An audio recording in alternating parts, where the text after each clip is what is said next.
For decades, when we've talked about addiction treatment, we focused on the big ones, right? Alcohol, opioids, other drugs.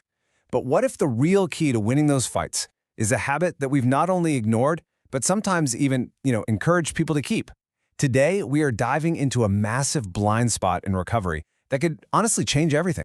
So let's just kick things off with a pretty provocative question. What if one of the biggest roadblocks to someone getting better is a habit that we've, for years, told them to hold on to? What if that thing we call the lesser of two evils is actually making things a whole lot worse? Well, that's exactly what we're going to dig into. We're going to push aside all those old assumptions, all that conventional wisdom, and just follow the data. Let's really look at the science of quitting. Okay, so to really get why this is such a big deal, we first have to understand the sheer scale of the problem we're talking about. And it all starts with a hidden epidemic that's doing way more damage than you might think.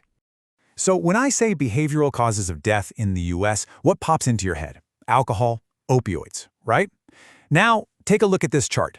See that huge bar on the left? It's not even close. That's tobacco.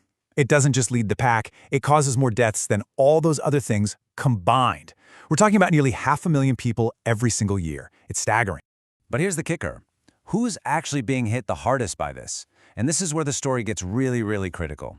A whopping 40%, think about that, almost half, of all tobacco-related deaths happen in one specific group. People who are already struggling with other mental health or substance use issues. That is no coincidence. It's a crisis that is zeroed in on the most vulnerable people in our society. And the impact of this is just devastating. People with mental illnesses and addictions, they can die up to 25 years, a quarter of a century earlier than everyone else.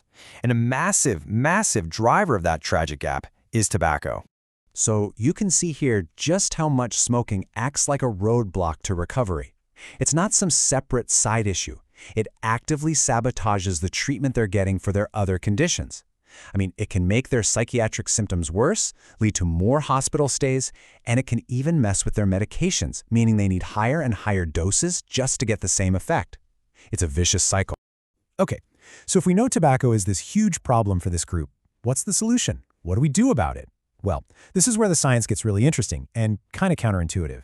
It's where we flip that old wisdom completely on its head.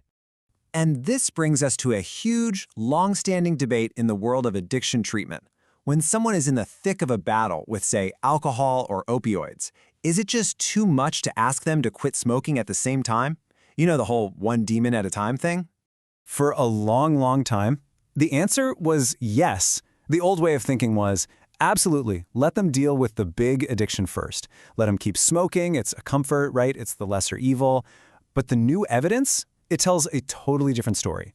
It shows that treating tobacco at the same time isn't just possible, it actually makes them more successful in their main recovery. And here it is. This is the number that changes the entire game. When folks who are in treatment for drugs or alcohol also quit using tobacco, their chances of staying sober from those primary addictions long-term goes up by 25%. Just let that sink in for a second.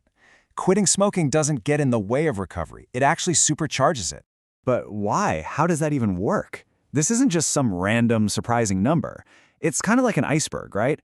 There are these deep scientific reasons hiding just below the surface. And to get it, we really need to unpack what addiction actually is. So to really understand why quitting everything at once is so powerful, you have to see addiction for what it truly is. It's a problem with two separate but totally connected parts. So part one is physical dependence. This is the biology of it. It's what's happening inside your body. Your body literally adapts to having a substance, and when you take it away, it fights back. That's withdrawal. The irritability, the anxiety, the cravings. It's a very real physical battle. But then there's part two, and it is just as powerful. And that's the behavioral habit. These are all the rituals that get wired into our lives.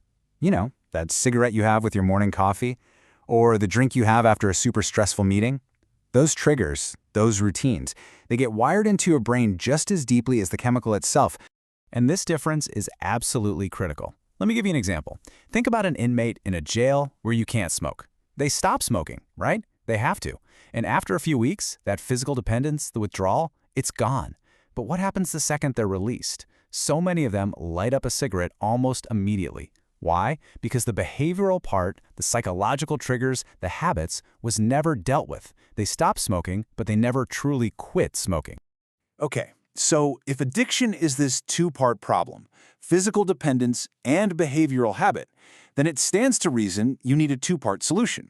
So let's look at what the science says is the absolute gold standard for helping someone quit for good. And it's actually pretty straightforward. You have to tackle both of those problems at the same time. Step 1. You use medication to help manage the physical side of things, the withdrawal.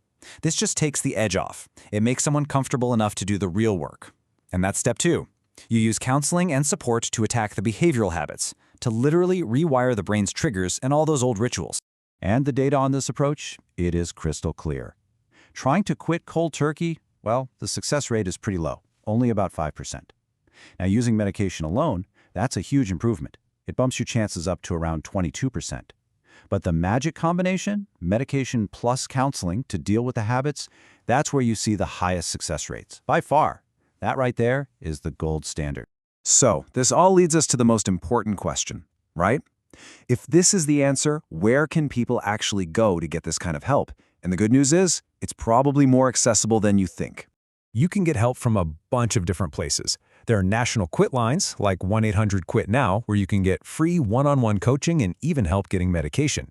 There are great websites like tobaccofreeco.org that have detailed plans and tons of info. And of course, there are apps like quitting.com that give you support right there in your pocket, 24/7. The point is, these resources are proven to work, and a lot of them are totally free. So we'll leave you with this final thought, this challenge. The science couldn't be clearer. Addictions are all tangled up together. That old logic of, let's just tackle one thing at a time, it's not just slower, it's actually less effective. So the real question for all of us, for patients, for families, for doctors, is this. How do we change the entire conversation from one thing at a time to whole health right now?